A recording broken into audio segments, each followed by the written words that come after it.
Con música de Wolfgang Amadeus Mozart, les damos la bienvenida a otro programa en De Política y Trabajo. Yo soy Yasu y desde aquí les mandamos un saludo a todas aquellas personas que amablemente nos acompañan. Les agradecemos que se encuentren sintonizándonos una vez más como cada semana. Esperamos que nos acompañen a lo largo de esta hora en donde estaremos tratando temas muy interesantes vinculados al acontecer político y social de nuestro país. Y pues sí, como todos ya se dieron cuenta, en esta ocasión acabamos de escuchar una pieza para piano de Wolfgang Amadeus Mozart. Se trata de las 12 variaciones para piano Kegel 265, mejor conocida como Abu Direch Mamá, o lo que es lo mismo, te lo diré mamá. 12 variaciones sobre el tema de una canción popular francesa. Pues bien, algunos de ustedes nos han preguntado por qué hemos comenzado a incorporar fragmentos musicales al inicio y al final de nuestros programas. Consideramos que una parte importante de nuestro programa, además de facilitar el acceso a las ciencias sociales, debe ser también facilitar el acceso a la belleza a través de muestras representativas de música de calidad.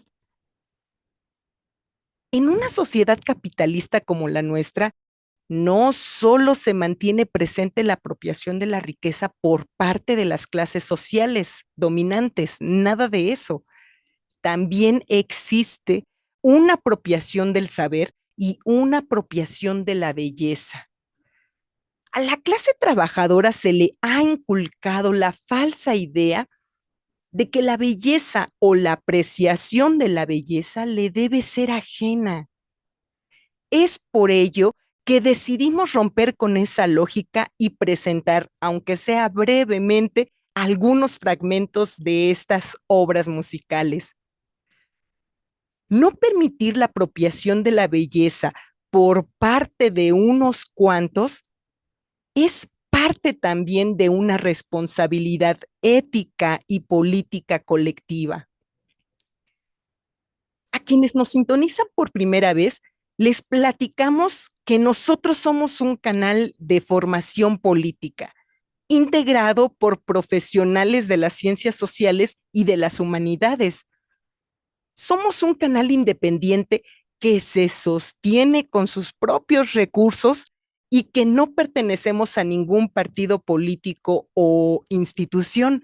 Así es, efectivamente sostenemos este proyecto con nuestros propios y modestos recursos. Reiteramos esto ya que nos hemos encontrado con personas que descalifican nuestro trabajo por la única razón de que no comparten nuestra línea editorial, la cual hemos reiterado constantemente es una línea editorial crítica hacia la clase gobernante de nuestro país, independientemente del partido del que provengan. Hay personas a las que no les gusta que se toque la figura presidencial ni con el pétalo de una crítica. Este tipo de personas suelen descalificar nuestro trabajo diciendo que somos emisarios de la derecha o que nos financia Claudio X González. Imagínense nada más. Nosotros que hemos apoyado el proyecto de Andrés Manuel López Obrador desde el año 2000, nos preguntamos, ¿cuántas de estas personas que hoy en día nos descalifican votaron alegremente en su momento por personajes como Vicente Fox? ¿Cuántas? Cuando alguien se expresa de esta manera, descalificando personalmente a sus antagonistas y no tratando de refutar sus tesis políticas con argumentos, cifras y datos, lo único que evidencia es la precariedad de su formación política y una empatía acrítica, ciega y psicológico paternal hacia la figura presidencial. Este tipo de personas suelen ser personas que han desarrollado un apego futbolero hacia la figura presidencial y que reaccionan visceralmente, reaccionan dogmáticamente hacia todos aquellos que se manifiesten en desacuerdo con su visión de la realidad. Este tipo de personas exigen que así como ellos brindan un respaldo ciego y dogmático hacia el presidente del país, así también lo hagamos nosotros. Desafortunadamente para este tipo de personas, aquí en De Política y Trabajo, sí contamos con un criterio y pensamiento propios que nos permiten precisamente analizar el trabajo presidencial de manera crítica y no dogmática. Pues bueno, ¿qué le vamos a hacer? Esto es lo que hay. Afortunadamente, sabemos que las personas que nos acompañan pues mantienen la disposición de desarrollar un pensamiento político propio, basado en el pensamiento crítico y eso para que vean, nos anima para seguir adelante. Y bueno, pues después de esta pequeña introducción y de agradecerles que estén aquí con nosotros, pasemos al tema del día de hoy. Pues bien, la próxima semana les platico, se conmemora un acontecimiento muy, pero muy importante para nuestro país, sobre todo por lo que toca a la memoria histórica de nuestro pueblo y su identidad cultural. Pues figúrense, el próximo sábado 17 de diciembre se cumplen 232 años del descubrimiento de la famosísima Piedra del Sol, mejor conocida como calendario azteca. Nosotros habíamos pensado dedicar nuestro programa de la próxima semana a este acontecimiento tan importante. Sin embargo, en función de la temporada que se avecina, hemos preferido dedicar nuestro último programa del año, el que sigue, al origen de la Navidad. Así es que no se lo vaya a perder porque le vamos a traer datos muy interesantes. Pero bueno, así pues, como vamos a hablar la próxima semana de la Navidad, pues en esta ocasión vamos a hablar de la Piedra del Sol.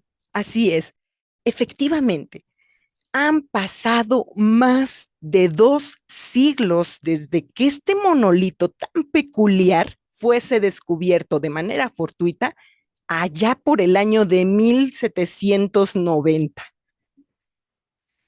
Cuando las autoridades virreinales de aquella época pues se encontraron haciendo trabajos de reparación sobre la plancha del Zócalo, la que en aquel momento no era conocida como plancha del Zócalo, sino era conocida como la Plaza Mayor.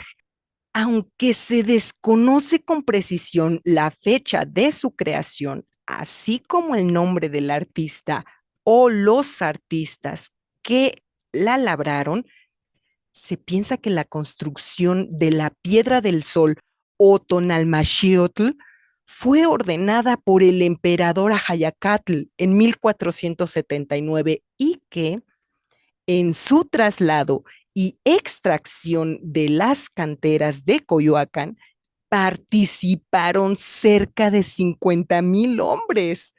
Se sabe también que fue utilizada con toda probabilidad por los mexicas durante la festividad de Tlacacipehualistli entre los siglos XIV y XVI.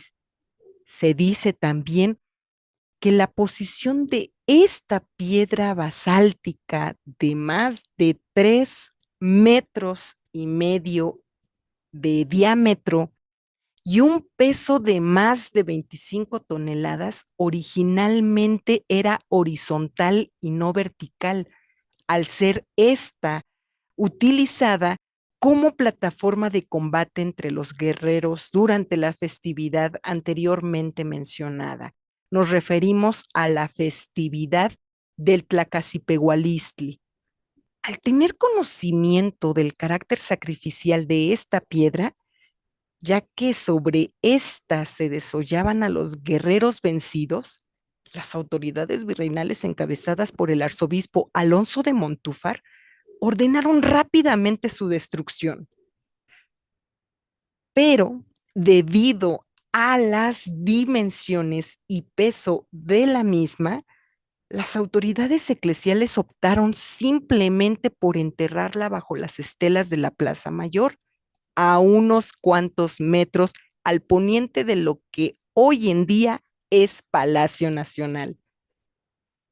Hacia el año de 1790, durante la ejecución de una serie de obras de restauración de la Plaza Mayor, la piedra sería hallada por casualidad y colocada sobre un costado de la Catedral de la Ciudad de México durante casi 100 años, hasta 1885, cuando Porfirio Díaz ordenaría su recuperación y traslado al antiguo Museo Nacional.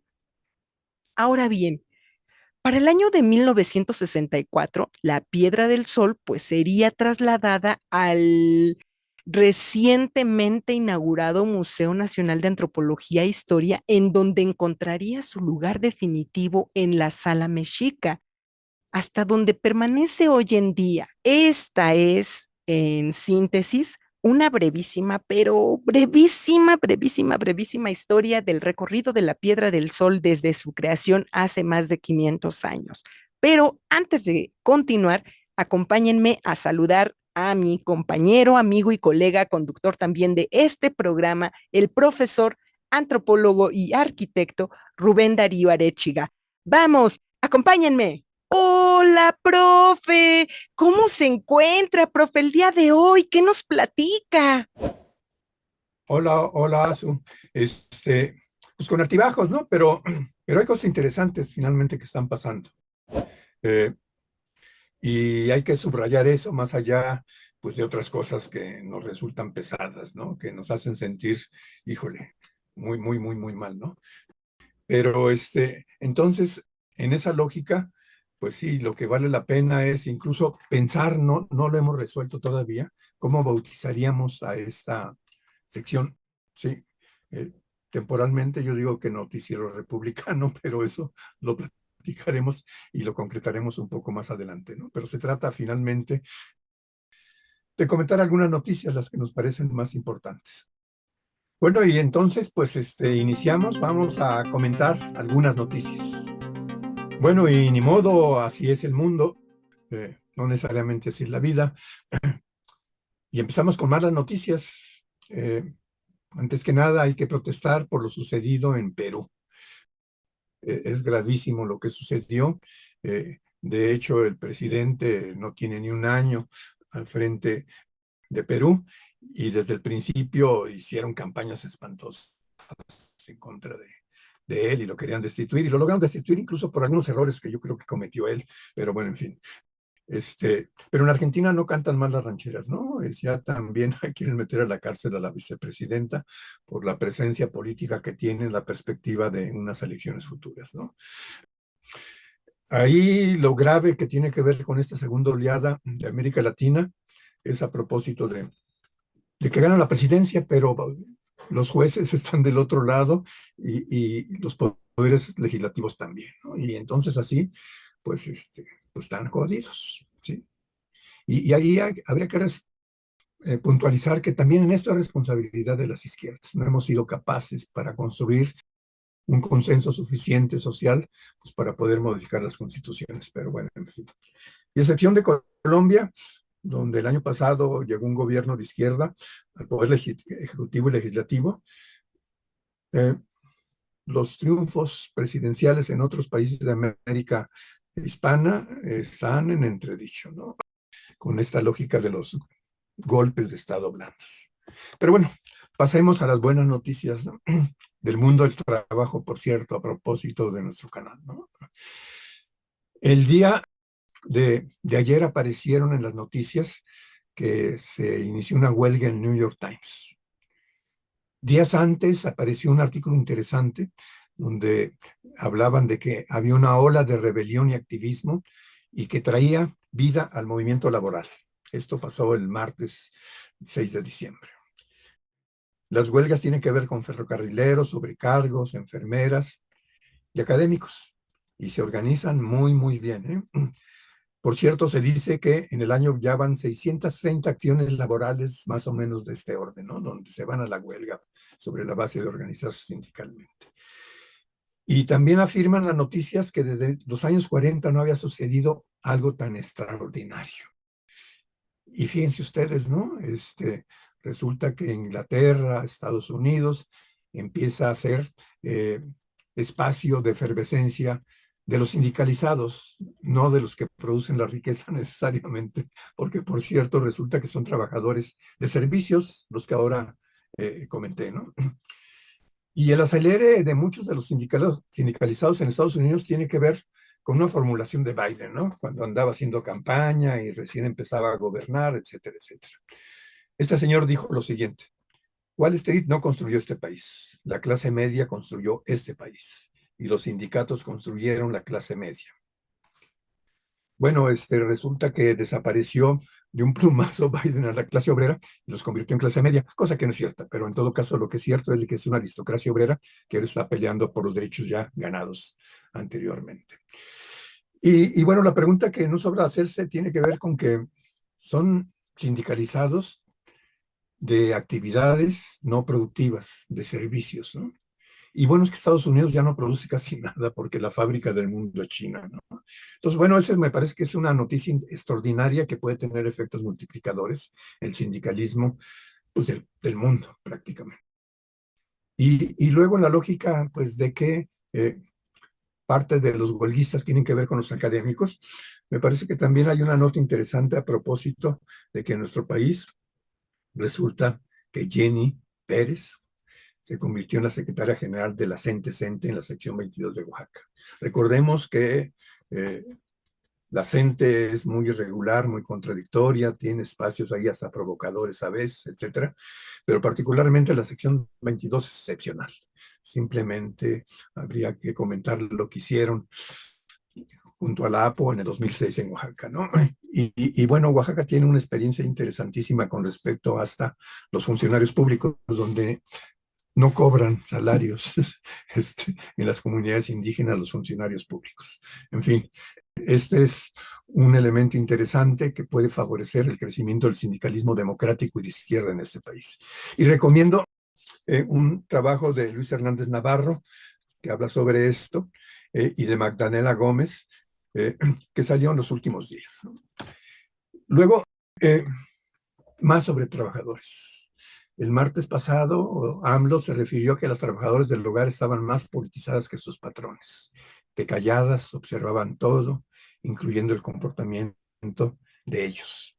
Vale la pena considerar que observar y registrar lo que pasa en el país y en su chamba no es equivalente a estar politizados, como dijera Armando Bartra, cuando recuperamos parte de su conferencia en Renace Morena.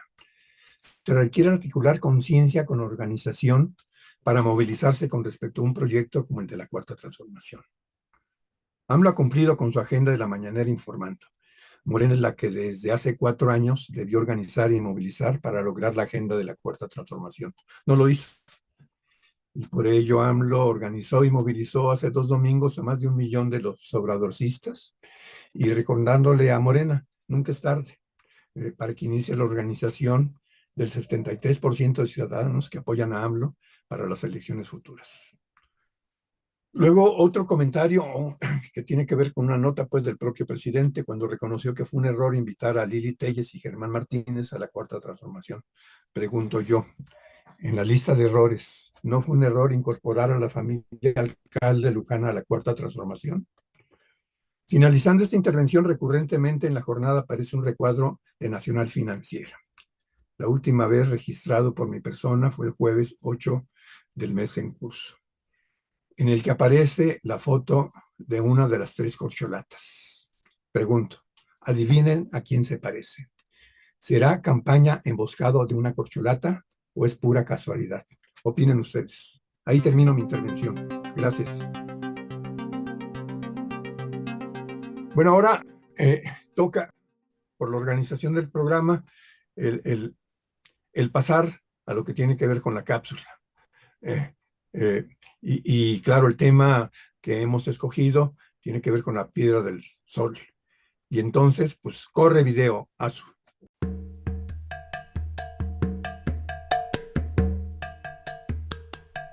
Desde las canteras de Coyoacán y los sacrificios, hasta los delirantes goles de los ratones verdes.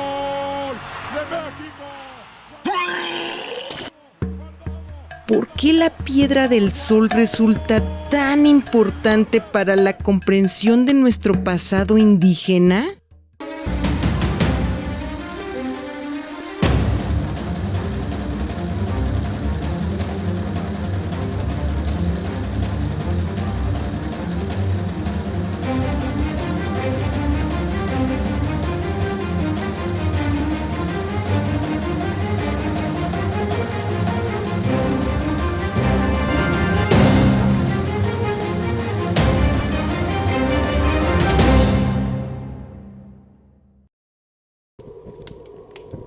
La depredación económica y cultural de los conquistadores españoles para con los pueblos mesoamericanos no tuvo límites. De toda la memoria y sapiencia de nuestros ancestros, solo se mantuvo una ínfima parte. Haciendo un cómputo de los códices nahuas que hoy en día se conservan, puede decirse, en resumen, que existen probablemente 9 de origen prehispánico. Además de estos 9 códices de procedencia prehispánica, se conservan también en bibliotecas, archivos y museos de América y Europa por lo menos otros 30 códices sumamente importantes, que son en buena parte copias realizadas durante el siglo XVI de antiguos documentos y pinturas indígenas. Miguel León Portilla, Los antiguos mexicanos a través de sus crónicas y cantares. El 17 de diciembre de 1790 es descubierta de manera fortuita la Piedra del Sol, también conocida como Tonalmaxiotl o, de manera equívoca, calendario azteca. El casual encuentro se realizó mientras las autoridades virreinales de la época llevaban a cabo obras de reparación de la entonces denominada Plaza Mayor de la Ciudad de México. Este monolito sería empotrado en posición vertical en la torre poniente de la Catedral Metropolitana, en dirección a la actual avenida 5 de Mayo, permaneciendo en este lugar durante casi un siglo. Hacia 1885, la estela sería trasladada por órdenes de Porfirio Díaz al antiguo Museo Nacional, siendo la pieza principal del llamado Salón de los Monolitos. Con la inauguración del Museo Nacional de Antropología en 1964, la pieza encontraría su lugar definitivo al interior de la Sala Mexica, hasta donde permanece hoy en día. La Piedra del Sol es un monolito con forma de disco, labrado a partir de roca extraída de canteras de Coyoacán durante el reinado del tlatoani Axayacatl en 1479. Aunque no hay consenso al respecto, suele atribuirse su diseño a un artista de nombre Tecpatl. Las dimensiones de esta escultura son enormes, llegando a tener un peso de 25 toneladas y una altura de 3.5 metros, casi el peso de 4 elefantes africanos juntos y la altura de uno de ellos. La piedra del sol contiene la representación simbólica de los tiempos primigenios de las eras nahuas, al tiempo que condensa en gran medida la esencia de su pensamiento filosófico. Como herramienta cronométrica, esta era la guía de las actividades agrícolas, pues se indicaba el momento para cultivar o cosechar, las celebraciones colectivas, las fechas de recogimiento o rituales, etc. Este monolito está compuesto por varios anillos contenidos sobre sí mismos en orden progresivo. En el primer anillo, situado en el centro, se puede apreciar un rostro asociado históricamente con la deidad Tonatiuh, dios del sol, una de las figuras principales dentro del panteón mexica. El segundo anillo circundante contiene una representación simbólica de las 5 edades cósmicas del mundo, a saber, Nahui-Ocelotl o 4 jaguar, Nahui-Ejecatl o 4 agua, Nahui-Quiahuatl o 4 lluvia de fuego, Nahui-Atl o 4 agua y Nahui-Olin o 4 movimiento. Estas 5 edades cósmicas se basan, a su vez, en la denominada leyenda de los 5 soles. El tercer anillo concéntrico se encuentra integrado por representaciones simbólicas de los 20 días de cada mes. A cada día le corresponde un símbolo distinto asociado a una deidad. Estos son cocodrilo, viento, casa, lagartija, culebra, muerte, venado, conejo, agua, perro, mono, hierba, caña, jaguar, águila, sopilote, terremoto, pedernal, lluvia y flor. Al anillo que representa los días le sigue un cuádruple anillo de naturaleza espacial, el cual proyecta los 4 rumbos del universo a través de representaciones simbólicas de los rayos solares. El anillo de resplandor solar, el anillo del sacrificio, el anillo de aceptación del sacrificio por los dioses y finalmente el anillo de las llamas. El octavo anillo representa una serpiente de fuego denominada Xihuacoatl, una serpiente en cuyos extremos se ubican 2 cabezas enfrentadas una a la otra.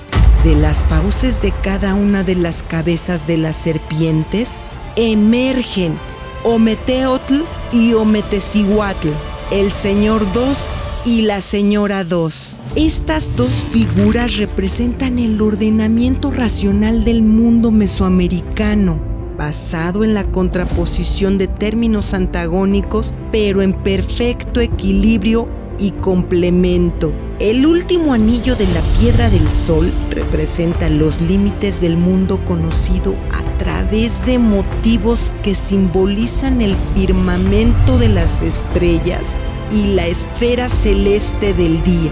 Esta magnífica piedra iconográfica sintetiza de manera perfecta la filosofía, el arte, la ciencia y la religión del pueblo mexica. La piedra del sol ha sobrevivido al paso del tiempo y permanece hasta nuestros días como un recordatorio de la grandiosidad y sapiencia de un pueblo cuyos conocimientos fueron avasallados por la conquista española.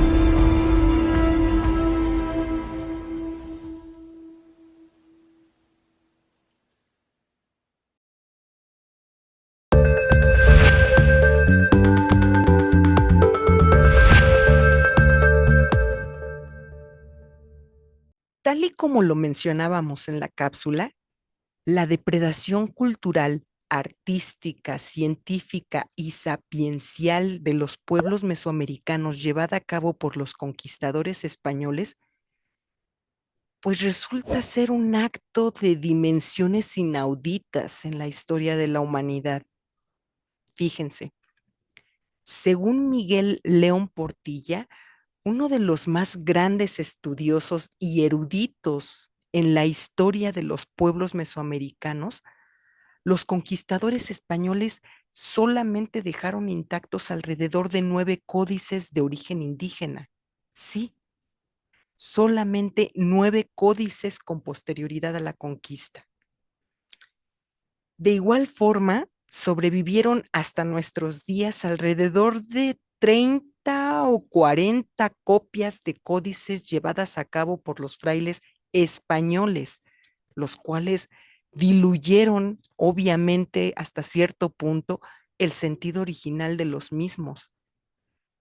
Bueno, pues es a partir de estas fuentes tan reducidas y de la fragmentaria evidencia arqueológica que los estudiosos de nuestro país pues se han encargado de reconstruir el origen y significado del Tonalmaxiotl o Piedra del Sol. Pero, ¿qué significado tiene este monolito? Lo primero que debemos decir es que el significado de esta piedra es múltiple. Por una parte, en ella se describen de manera histórica y mítico-teológica los tiempos primigenios de la era náhuatl. De igual forma, la piedra como herramienta cronométrica adquiriría un carácter práctico, ya que ésta servía de base para el cálculo y el establecimiento de los tiempos agrícolas, de las festividades religiosas, de los tiempos de recogimiento, etcétera. De hecho, este carácter, por así decirlo, calendárico, ha servido de base para denominar al monolito ya desde la época del Porfiriato y de manera errónea, desde luego, calendario azteca. ¿Por qué decimos que de manera errónea? Vean ustedes, la Piedra del Sol no es solamente un calendario, ya que su función instrumental es múltiple, no únicamente cronométrica. A decir verdad, la función más importante que cumple la Piedra del Sol va más allá de su mera función cronométrica o ritual. La Piedra del Sol es una representación material de la concepción de la realidad, es decir, de todo el universo por parte de los pueblos nahuas. En la Piedra del Sol se concentra toda la interpretación de la realidad de los pueblos mexicas, el origen del mundo, su ordenamiento cuantitativo en eras, años, meses y días, la finitud del firmamento cuyo límite es la Vía Láctea, el ordenamiento filosófico del mundo basado en la dualidad antagónica de los conceptos, etcétera. Para comprender un poco la complejidad del significado que la Piedra del Sol posee, es necesario analizarla en cada una de sus partes. La cantidad de símbolos que se encuentran presentes en este monolito es muy amplia y no solo eso, en muchas ocasiones los símbolos presentes al interior de esta piedra, pues adquieren muchos significados, por lo que la exposición que aquí presento es en extremo reducida. La Piedra del Sol se encuentra integrada por una serie de círculos contenidos sobre sí mismos en orden progresivo. El primero de estos círculos se sitúa en el centro del monolito y contiene una representación de Tonatiuh, o dios del sol, una de las figuras principales dentro del panteón mexica, por cierto. Debe destacarse que la lengua de Tonatiuh se encuentra representada por un tépatl o pedernal, uno de los símbolos más complejos dentro del pensamiento filosófico de los mexicas. Fíjense, el tépatl o pedernal era representado en forma de cuchillo blanco cubierto con sangre. Estos dos símbolos inequívocos del sacrificio ritual, pues de la renovación de la vida, ni más ni menos. El segundo círculo circundante de la Piedra del Sol contiene una representación simbólica de las 5 edades primigenias del mundo náhuatl. ¿Cuáles son estas?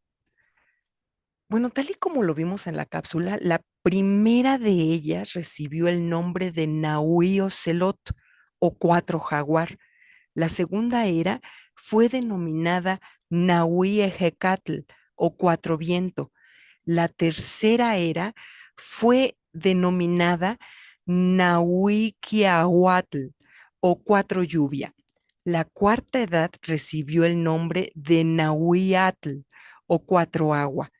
La quinta edad, nuestra era actual, es representada por la efigie de Tonatiuh, contenida en el círculo antes mencionado. Por cuestiones de tiempo, no me detendré a describir las características de cada una de estas edades de la temporalidad mexica.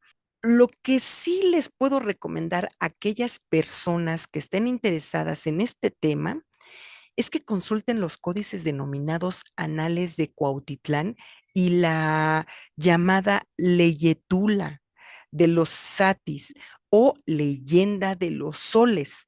Ambos códices de autor anónimo, cuyo origen data alrededor de 1558. En estos dos códices se describe con mayor detalle las características fundamentales de las 5 eras cosmológicas del mundo mexica para quien está interesado. Pues bien, continuando con la descripción general de los simbolismos de la piedra del sol, debe mencionarse que el siguiente anillo concéntrico se encuentra integrado por representaciones simbólicas de los 20 días de cada mes. Cada uno de estos días, desde luego, permanece asociado a su vez con su deidad respectiva. Al anillo que representa los días le sigue un anillo de naturaleza espacial, el cual proyecta los 4 rumbos del universo a través de rayos solares, el anillo de resplandor solar, el anillo del sacrificio, el anillo de aceptación del sacrificio por los dioses y finalmente el anillo de las llamas. Debe destacarse una particularidad muy interesante con respecto a este anillo de naturaleza espacial, que en términos reales son 4 anillos contenidos en uno solo. Esta particularidad reside en la forma en la que los pueblos nahuas concebían la concepción espacial y geográfica de su mundo. Fíjense, para los mexicas, los 4 puntos cardinales, tal y como los conocemos hoy en día, no corresponden a su comprensión geográfica de la realidad. Vean qué curioso. Para ellos, el norte se encontraba en lo que hoy en día conocemos como oeste.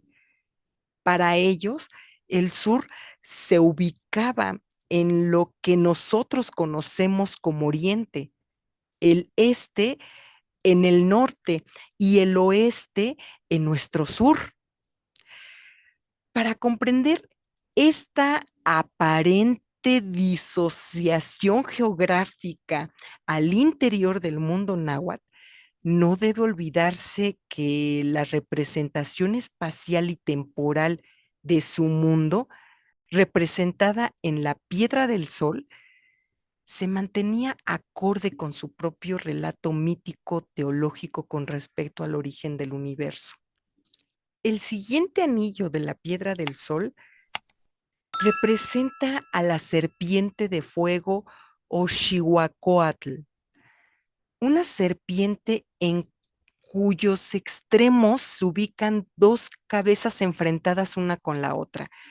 De las fauces de cada una de estas cabezas de las serpientes emergen Ometeotl y Ometecihuatl.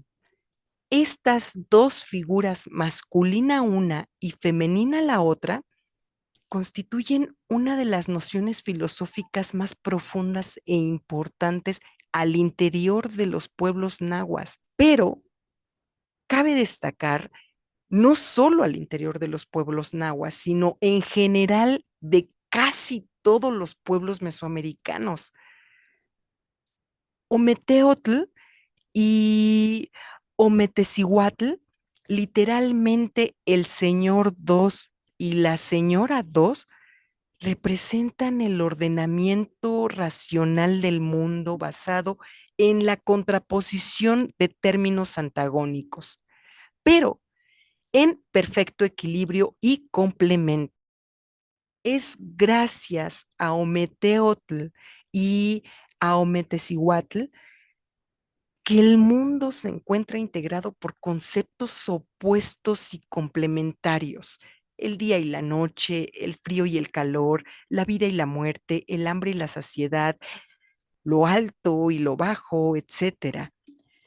Cabe destacar que ni Ometeotl ni Ometecihuatl eran deidades de culto popular, ¿eh? Para nada. Solamente eran reconocidos por los hombres sabios del mundo náhuatl, los tlamatinime o filósofos, entre cuyos exponentes más destacados se encontraba desde luego el rey, poeta y filósofo Nezahualcóyotl. En su obra poética, Nezahualcóyotl reconoce que no hay más Dios verdadero que el Dios dual, Ometeotl, y que el resto de los dioses son solo dioses falsos de culto popular. Se dice también que al ser obligado por los mexicas a construir un templo en honor a Huitzilopochtli, en pleno corazón de Texcoco, el rey de Nezahualcóyotl no se negó, pero erigió al mismo tiempo un templo mucho más grande en honor a Ometeotl, justo frente al templo dedicado a Huitzilopochtli. Vean ustedes.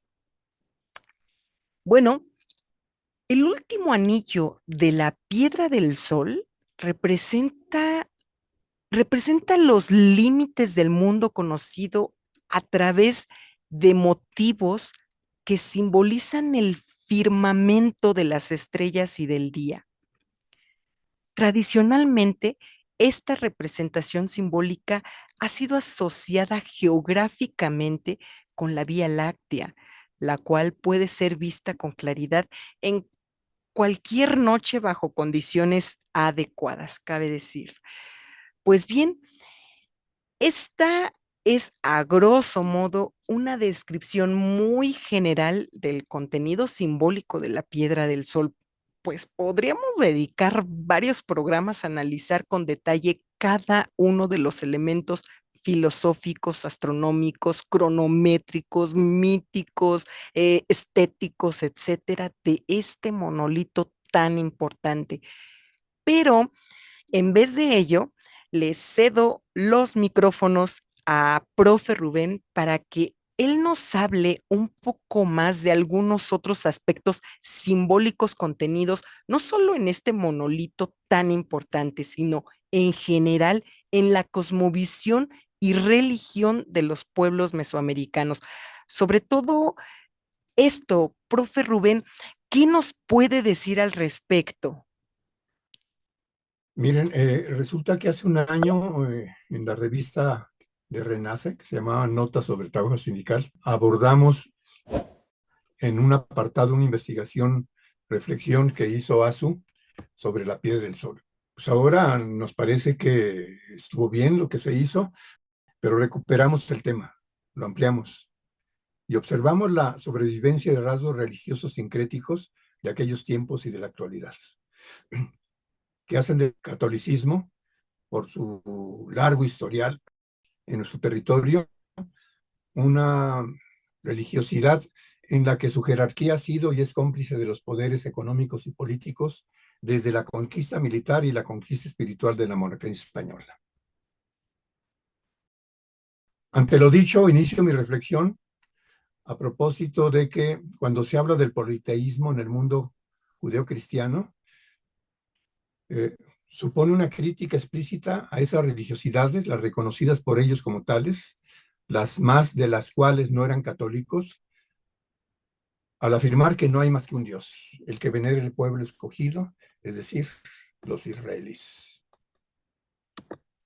Por cierto, la contradicción del catolicismo va más allá de su santería que aparece en el calendario gregoriano, mismos que formalmente no son dioses sino semidioses.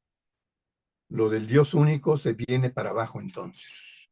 Ellos no reconocen que en otras religiosidades hay un Dios de primer orden y en general ese es el Dios Sol, el mismo que es reconocido como el Dios principal, ya que gracias a él el mundo llamado Tierra existe en sus variadas expresiones. El animal, por ejemplo, del mismo que somos parte.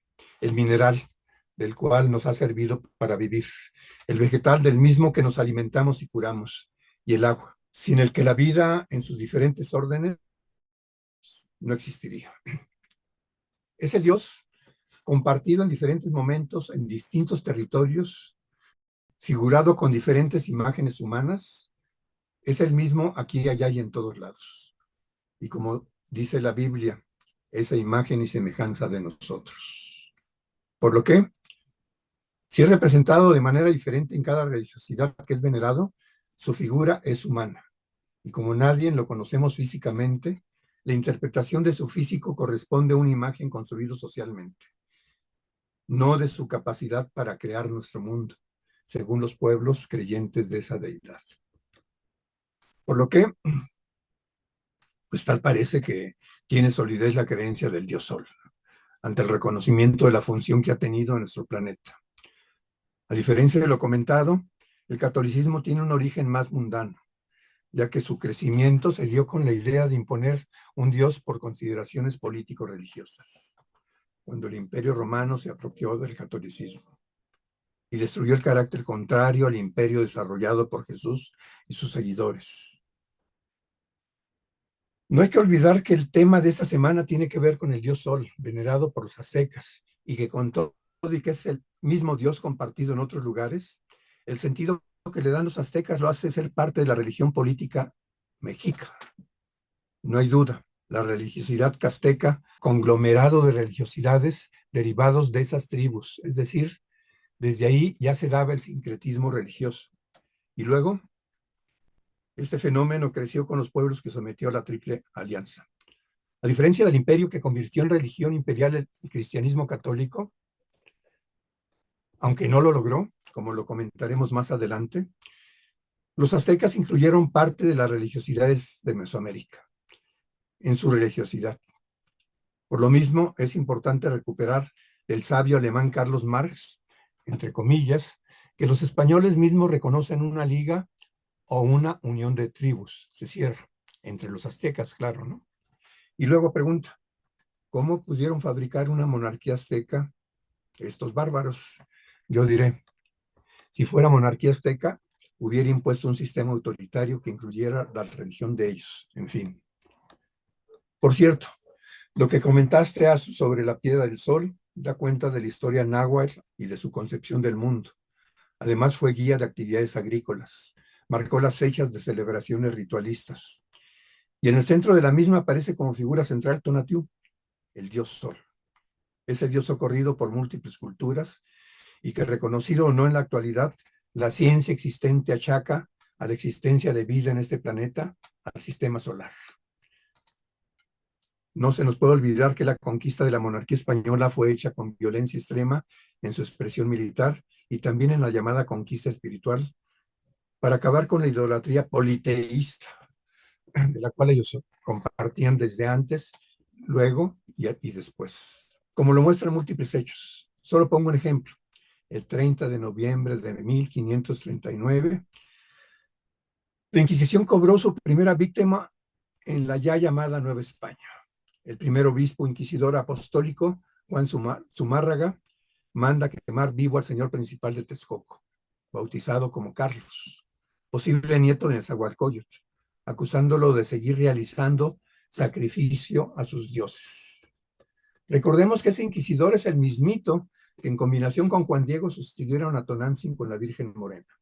Y por cierto, ese señor llegó a Tenochtitlan un 6 de diciembre de 1528.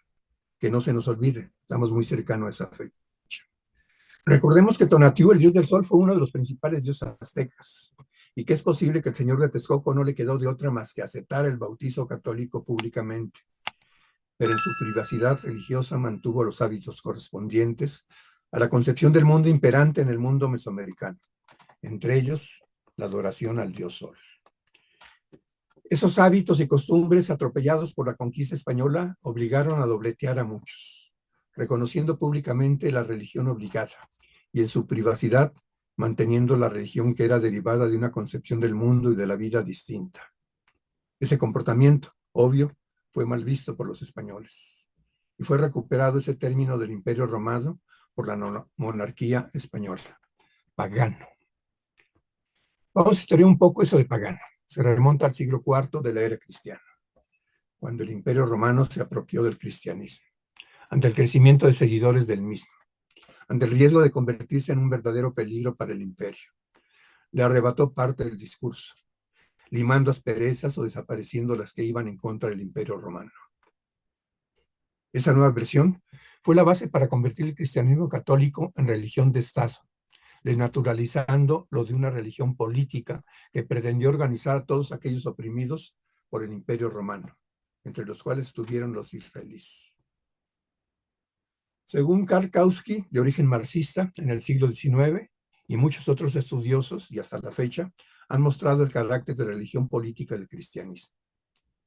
Ese es parte del contexto en el que surgió el término pagano, como un término de la ya religión estatal, que cuestionó la permanencia en espacios de territorio imperial de religiosidades distintas, particularmente religiosidades politeístas, mientras que el discurso del cristianismo romano subrayó la existencia de un solo Dios, según revelación de la Biblia. Entonces, pues nos encontramos con que las otras religiosidades del imperio fueron nombradas como paganos, término que tiene su origen en el latín paganus, que significa habitante del campo, rústico. Y desde entonces el término ciudadano, obvio, privilegia a los que viven en la ciudad y discrimina a los campesinos y a sus religiosidades. Y entonces los aztecas y los pueblos del ahora territorio de los Estados Unidos mexicanos, siglos después, fueron acusados primero de que no eran humanos. Luego que esta caracterización fue superada, fueron acusados de paganos, con lo que la Santa Inquisición usó la violencia para imponer el catolicismo politeísta, aunque esto sigue sin ser reconocido formalmente. Pues todo apunta a que el sincretismo cultural religioso monárquico español a la larga logró su objetivo. El calendario gregoriano se universalizó. Las fiestas patronales de los pueblos de nuestra nación se recrean y reproducen hasta en territorios no nacionales por nuestros paisanos migrantes, principalmente en Estados Unidos. Desaparecieron al dios Sol, y no otras creencias religiosas como el regreso de nuestros muertos el 1er y 2º día de noviembre. Y claro, ante un Estado que no logró separar a la Iglesia de lo político, la religión católica sigue siendo un bastión, debilitado, pero vivito y coleando, manteniéndose como religión política, que acompaña a los poderes económicos y estatales conservadores a pesar de las leyes de reforma de 1857, ya que el laicismo constitucional no lo hemos logrado todavía. Luego entonces, esta es una asignatura pendiente de la segunda transformación. Hasta aquí mi intervención, Azu. Gracias. Y bueno, hemos llegado a la parte final de nuestro programa, a la parte de las conclusiones. Una de las conclusiones a las que yo llego es que resulta importante rescatar la memoria de nuestro pueblo a través de una comprensión más cercana de los simbolismos que conformaron nuestra identidad cultural. Esto me parece muy importante. Como ya lo mencionábamos anteriormente, de manera desafortunada y debido a la depredación y expoliación del saber indígena provocada por los conquistadores españoles, son escasas las fuentes a las que tenemos acceso para comprender un poco mejor la forma en la que nuestros ancestros interpretaban la realidad. A pesar de esto, considero como un ejercicio profundamente valioso acercarnos lo más que podamos a la comprensión de la realidad que poseían los antiguos pueblos mesoamericanos. ¿Cómo ha podido verse la Piedra del Sol, a pesar de ser para la cultura mexica un monolito como muchos tantos, sin ningún carácter especial o particular, resulta para nosotros una fuente vasta de conocimientos con respecto al saber indígena? Desafortunadamente, no siempre ha sido valorada la importancia sapiencial que este monolito tiene para nuestro pueblo. Desafortunadamente, hemos visto que se ha llegado incluso a frivolizar su simbolismo, convirtiéndose en una marca comercial más en las camisetas de los ratones verdes de la selección nacional. Díganme si no. Por otra parte, la transposición o adecuación de los símbolos culturales más importantes de nuestra nación a intereses particulares, tales como los económicos, políticos o religiosos, ha sido una constante a lo largo de nuestra historia. Una prueba de ello, desde luego, ya lo veíamos con profe Rubén, la representa la extrapolación de la Tonantzin a la Virgen de Guadalupe. De igual forma, la apropiación distorsionada del carácter político de muchos de nuestros héroes nacionales. Tales son los casos de Zapata y Villa durante el régimen priista, o bien de Madero durante el régimen panista. Actualmente sucede algo similar con la figura de Ricardo Flores Magón. Un régimen político se encarga de resignificar la lectura de la historia a través de sus símbolos. Para contrarrestar esta lógica, resulta indispensable que nosotros como ciudadanos nos aproximemos a una lectura más cercana y directa de nuestra historia, de nuestros símbolos.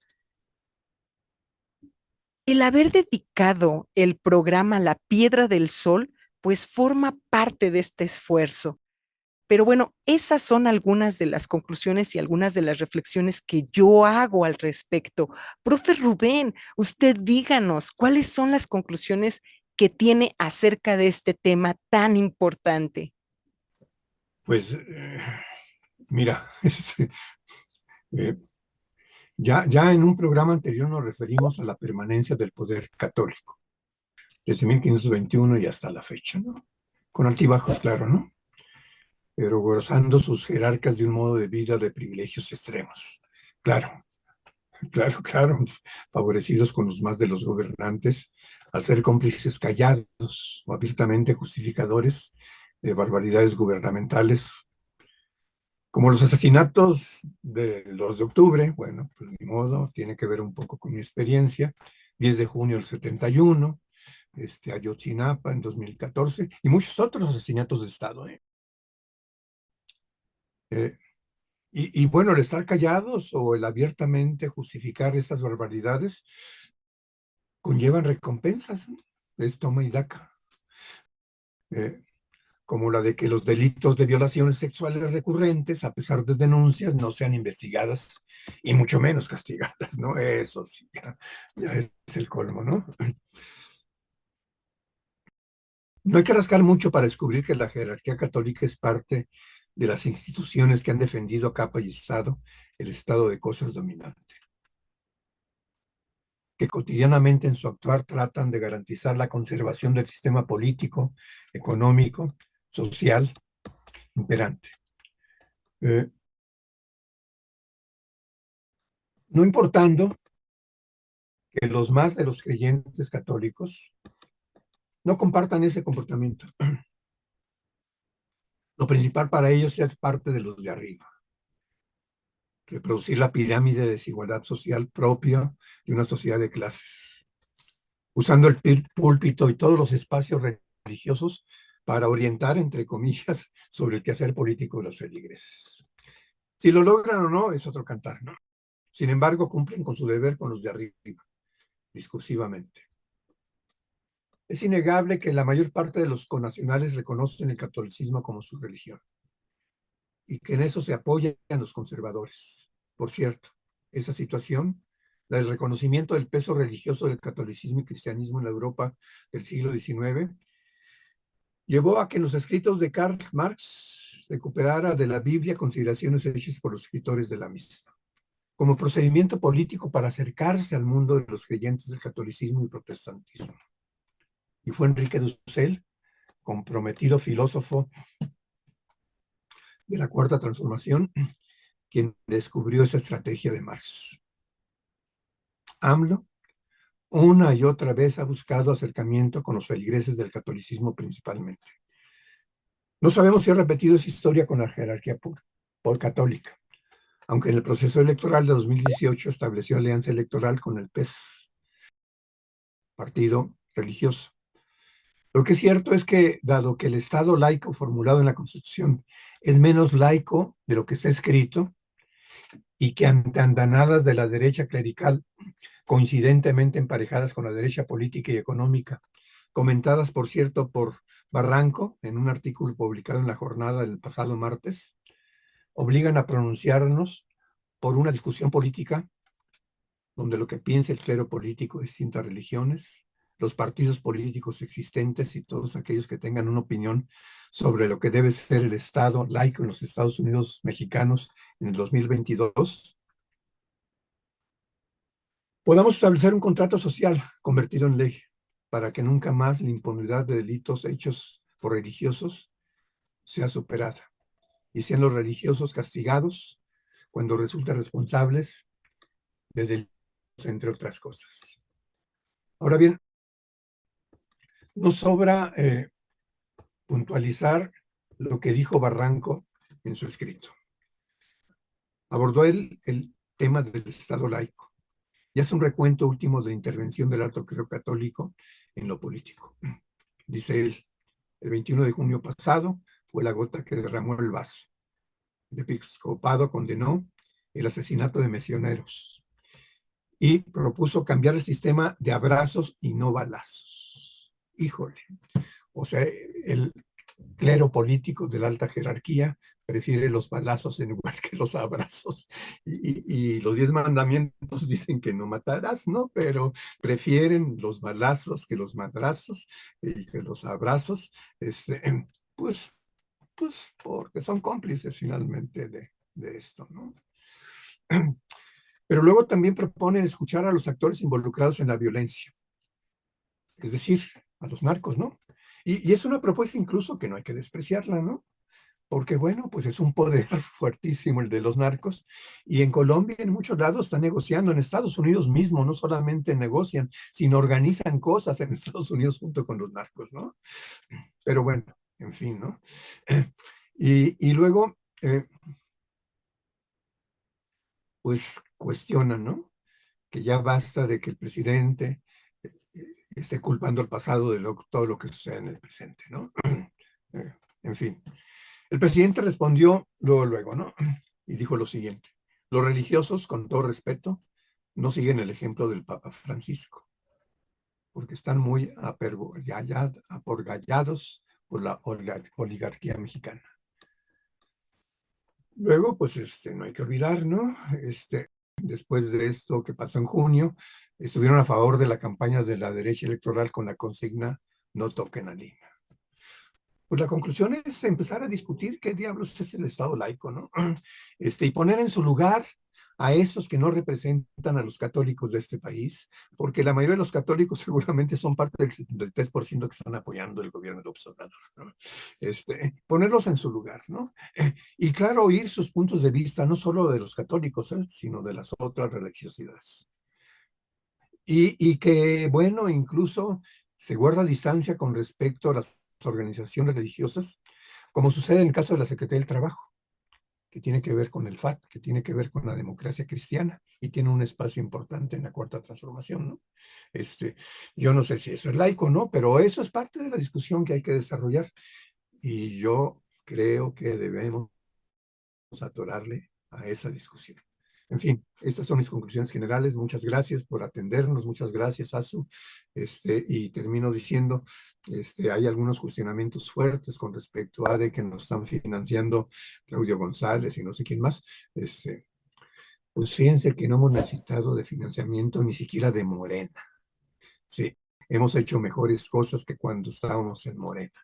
Y quizás esta reacción tiene que ver con los pillos que están viviendo del presupuesto de Morena, ¿no? Con Carlos Altamirano y otra bola de refustantes ahí que no hacen nada más que sangrar el dinero público, ¿no? Pero bueno, en fin, de repente a lo mejor quizás nos excedemos en la crítica, vamos a comentar, a discutir, a reflexionar sobre esto, pero las acusaciones me parece que tienen que ver con intereses creados que han sido denunciados por nosotros y por mucha más gente, ¿no? En fin, nos vemos la próxima semana. Hasta luego. Y bueno, hemos llegado a la parte final de nuestro programa. Les agradecemos mucho a todos los videoescuchas que nos hayan acompañado en esta emisión. Pues ya casi la última, es la penúltima de este año, pues ya la próxima semana estaremos haciendo nuestro último programa de fin de año, en donde estaremos tratando el tema de la Navidad. No les adelanto mucho porque para que sea sorpresa. El tema va a ser ese y bueno, los esperamos la próxima semana para que nos acompañen en la última emisión en De Política y Trabajo del año. Sin más, nos despedimos, los dejamos con Mozart. Suscríbanse, por favor, denle manita arriba y nos vemos la próxima semana. Hasta la próxima.